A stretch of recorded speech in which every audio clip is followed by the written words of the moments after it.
2022 Kinetic Cup Olympic Triathlon. This is a overview of the course area. Right through here we have the swim start, the swim exit. You also have the transition area, which is located up here. The bike and run out is up here, and you will be biking back in on the backside and coming back in the transition on the backside. Couple of important things to note: the transition area is further away from the swim start than you want it to be. Also on the swim, there is also a beach exit that you have to run across. It is a 2-loop swim course. And if we dive all the way up to the top here, you will be able to see that here. Before we do that, make sure you head over to the athlete guide. There's a lot of useful information, and it's actually posted before the race this year, which is also a double nice thing. So going back to the actually, we'll run through things really fast here before we break down the course. Schedule events on page 2. Friday, you can do your packet pickup, athlete check-in, and then Saturday morning you can arrive, and the whole process pretty much starts at 6:30 for the Olympic athletes. Swim warm-ups are at 7:15, with that transition closing at 7:45, and they typically have you vacating the transition area after that, so 5-10 minutes before they will start to push people out of that transition area. Race start is at 8 o'clock, so you're going to have about 15-ish minutes outside of the transition area.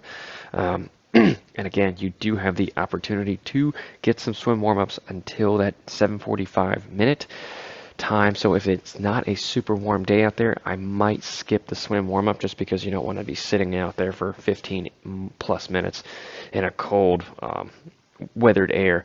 So you can get cooler. The whole point of a warm-up is for you to get warm. Olympic race start is going to start at that 8 o'clock, and Olympic awards are going to be at 11:30. Here's another breakdown of the kind of the event overview. We have a bunch of parking areas, parking here, parking here. Also, I did see on their athlete guide, and we'll talk about that later, you will be trapped in there if you are not gone by a certain time limit. And I think that's like an hour and a half you have. Packet pickup, make sure you do it. You will have to do this in order to race. Course cutoff times, you can check those out on page 5. Transition area, you can see here, must be racked and in the transition area 15 minutes before the swim start. That's that 7:45 minute time that we talked about earlier. Bike racking is a first come first serve with 10 bikes in each section. They're 10-foot sections, typically holding 6 bikes, 3 per side. Race numbers, page 6, you can see where they want you to race with those race numbers. Timing chip, left ankle, and body marking right here. Aid stations for the bike, there are none. On the run, there's going to be an aid station about every mile or mile and a half, so there will be ample opportunity to fuel out there on race day. USAT penalties, make sure you head over to page 8, hit the click here, and you can actively check through the most broken rules, most likely littering or drafting. Wetsuit rules, 78 or below. Wetsuits are allowed 78.1 to 83.9. You can wear it, however, wearing a wetsuit in this temperature range will mean that you are ineligible for awards. I haven't seen it at temperature posting, but head over to their Facebook page, and they're usually pretty good about that. Swim, it is a 2-loop swim course. They do not have the swim course listed, so that's why we go to the swim course maps. And you can see here, there is the exit right here, and you run along the beach before you go back in for your second loop. Athletes will start right through here, and it will come fast and heavy. This is a lake swim, so you don't have to worry about a lot of extra stuff there. Seeing that it is that, this first probably whole entire section is going to be really fast. By the time you get to this second sighting buoy, you will have your own group forming, and you will be placed into kind of groups based off of how everyone's fast, how fast everyone is around you, and also where you've positioned yourself to start around other people. Expect this first corner to be really, really hot. There's going to be a lot of people there. It's going to be very, very tough to get through this spot right through here. When you are here, if you do remember it is a 90-degree turn, so when you do make that turn, just remember 90 degrees, start swimming, even if you can't see the sight or the turn buoy. 90 degrees, you should know what that is in space. And if you are a couple of degrees off, it's not the end of the world, because, if we go back to high school geometry class, cutting off the corners of that triangle, you're going to get to that point faster swimming, as opposed to stopping and then deciding to go again. So keep your head up after the first couple of strokes, see what you see, and most likely the person in front of you will be going on a correct trajectory. Second turn right through here, again, it's going to be crowded. There's going to be people stopping. If you make your right-hand turn in space and you're aware of your body and surroundings, you will be able to pass a couple of people here without any effort. A couple of traps that you will experience here are the need to really, really ramp up the pace out of this corner or even into it. Just maintain your pace and you should be fine for both corners. And again, watch out for all of the people. They will be very, very close to the buoy. So if you do not want to battle for position, make sure you are pushing yourself further out to the outside. We're talking 5, maybe 10 yards, and you should have the water pretty much to yourself out there. Coming back into the shore, there probably will be some wiggly people up there, like the blow-up people that will be marking out where the swim finish is. Make sure you are keeping an eye on that. If you can see that, that's going to help your straight lines there. Remember, the orange buoys are the sighting buoys, and the yellow ones are the turn. So typically, unless they say otherwise, you will be able to go on either side of these sighting buoys, but make sure you hit up the the race briefing up on Facebook so you are double sure about that. When you do approach this second to last sighting buoy, I would highly encourage you to start kicking your feet a little bit extra and maintaining your arm speed. This is going to do a couple of things for you. It's going to allow your the blood to kind of get back into your legs, and it's going to also help avoid some of those cramps you might get from coming up and standing, and then also having to jog along the sand right there. When you are on the sand to start your second loop, make sure you are not sprinting. This should just be a jog over to start the second loop. When you do go back in, just like when you were coming out, you probably will be able to dolphin dive a couple of times once the water gets to your knee or hip level. Once that is where you're at, make a judgment call if you just want to get out there and start swimming, or if you want to do those dolphin dives and push off of the bottom. You should be able to dolphin dive. This is a pretty fast course out there. Second loop, this whole straightaway is going to be the exact opposite of what you experienced on the first loop. You will have clean water to yourself. There will be a couple of people around you, but by this point in time, you will be around athletes who are similar speeds to you. So at this point, I would start implementing some of these race day drafting protocols right through here. If you can hitch a ride with a group of 3 or 4 people, that would be ideal, right? The first loop, it's going to be a little chaotic, and the second loop right through here, it's going to be ideal conditions, or at least it typically is from a drafting standpoint. Once you get to this first turn, again, it's kind of everyone for themselves, unfortunately.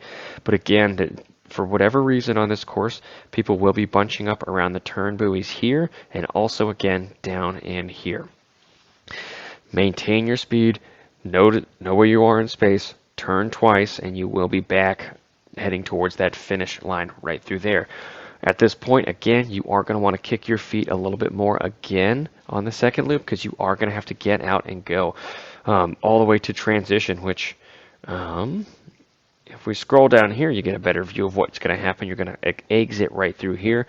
You're going to have to run a pretty far distance right through here. If they do have some of those kiddie baby pools, I would highly suggest you step in those just to get some of the sand off of your feet. I'd rather have grass than sand on my feet any day.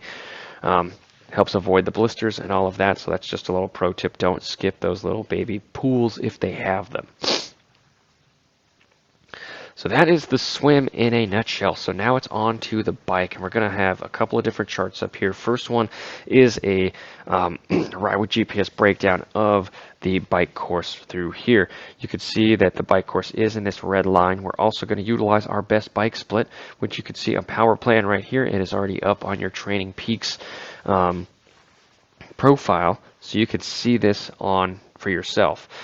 Now, going back to some of the just general course insights over here, you can see that you are going to go out, take a right-hand turn. You're going to actually go on. This is the run course for the first, I think, 4.5 miles right through there. So you'll get a good gauge of what you're about to do on the run course later on in the day. But backing up, once we get out, this first little run course portion is very it could suck you in a couple of bad ways. The first is you're going to want to get out of the water as fast as possible, obviously, and you're going to still be in total race mode up until this point, about a mile and a half down the road. At this point, you should be getting here in a comfortable spot. If you get out and your heart rate is 180, you're going to have to take the first couple of miles a little easier, right? So that might mean you leave a couple athletes or you let them go and say, okay, I'll see you later, right? Because what happens on this course is, these percentages aren't crazy. There's a couple of, like a 3.5%, but 2.5% is pretty much what you're going to experience out here up until a mile and a half. So this is an area where you can push it. You'll be able to be in the big ring. You'll be able to just hammer it if you want to. Unfortunately, this is a triathlon, so you cannot do that, especially coming out for the first mile and a half. You want to set the tone in a way that will allow you to have success over the course of the day and overall, right? You don't want to have success in the first mile and a half until you explode at mile 20, which this course will allow you to do if you're not careful. So when you get out of the water, evaluate where you are, watch your power, watch your pace, and if you're not able to, if you don't have any of those, watch your speed and associate all of those with heart rate. Check your cadence. Is it low? Get it up. If you swallowed some water and you need to kind of readjust your body, make sure you're fueling with water. Remember, you are going to have to carry all of your hydration and all of that with you. Going to the power plan up on best spike split, the part that we are talking about, this is this first little section right through here. You can see here that this is a little bit high, but it's not out of control. If we reset the zoom, right, 216, you are going to have some of your higher power numbers of the day, but not it's not going to be very close. We're talking 225 right here, 223, and this section right here is 216. So you are going to be working, but it's not going to be a totally crush it section right through here. Once you arrive at the turnaround point right through the bottom of this course right through here, you are going to have your ducks in a row at this point because the work has started officially. Once you get to that turnaround right through here, this is a climb pretty much until you get onto that circular portion of the course, which we will reset for you in a second. And again, if you look through here, we're talking 3.5%, 2.5% in a lot of spots right here. But again, there's also a lot of sections where it's 1 or less percent in these inclines. So this is going to be an area where if you do push, you are going to be able to gain a couple of seconds back. So if we go to our time analysis and we ramp up the power plan by 5%, you can see here the section that we were just talking about right through here. If you increase by 5%, you're going to gain a whopping 4.22 seconds. So probably not what you want, okay? The wind, if we switch it back here, the wind is going to be pushing from a southwest up to a northeast. So that will have a tailwind, which will help you go up the hill that we are talking about up until this point route on course. And again, because of this, you are going to be going a little bit faster. It's going to be a race scenario. So this is going to be another area where you're going to have to limit the damage. And again, it's okay to do some work here, but you have to manage that work and not let it go totally over your threshold for an extended amount of time. This section right through here, once you get onto that main circular portion and you go all the way to the bottom right here, this is going to be crosswind heavy. And again, if we switch to the best bike split area right through here, you will see you will have about an 8-mile-an-hour crosswind. Looking at things, the way that the wind is currently forecasted, sometimes that will be a cross headwind, sometimes that will be a cross tailwind.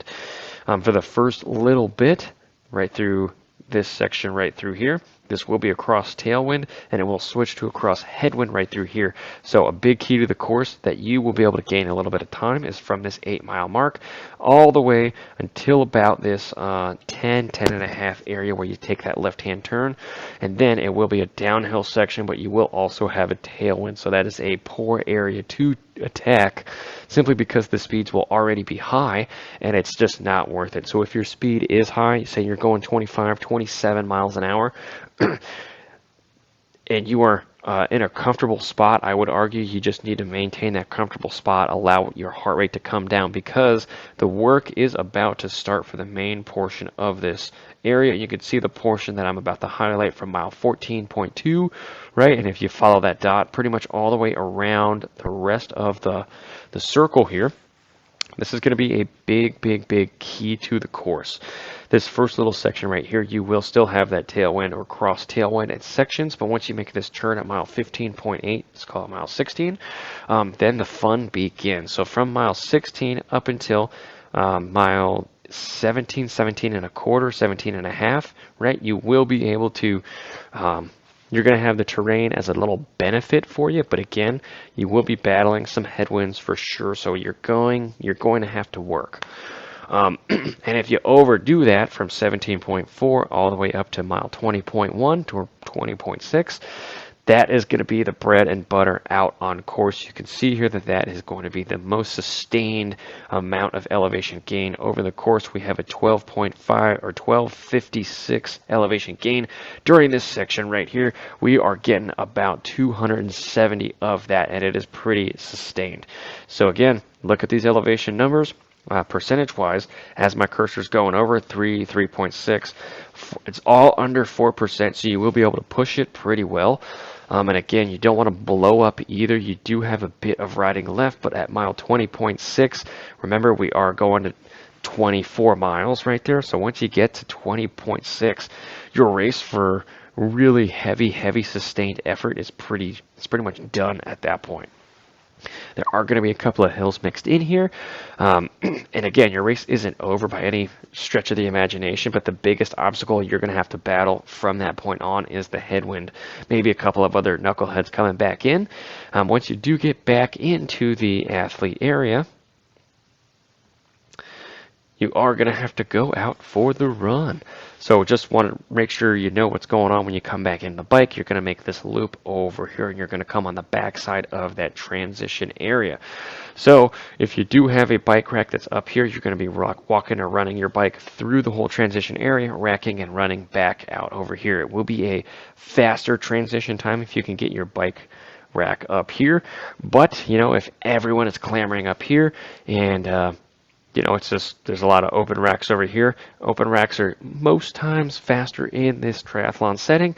And if you are a stronger runner, then, you know, you might want to think about having the bike rack back here so you can come back in, rack your bike, and then start running right out of transition, and you don't have to run with your bike cleats if you plan to leave those on after you dismount. Onto the run.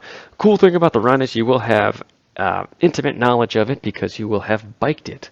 It's the same roads the first couple of miles on the bike. So again, make sure you are paying attention in those first couple of miles because you will have to do it, and it is already right through here. If we go back to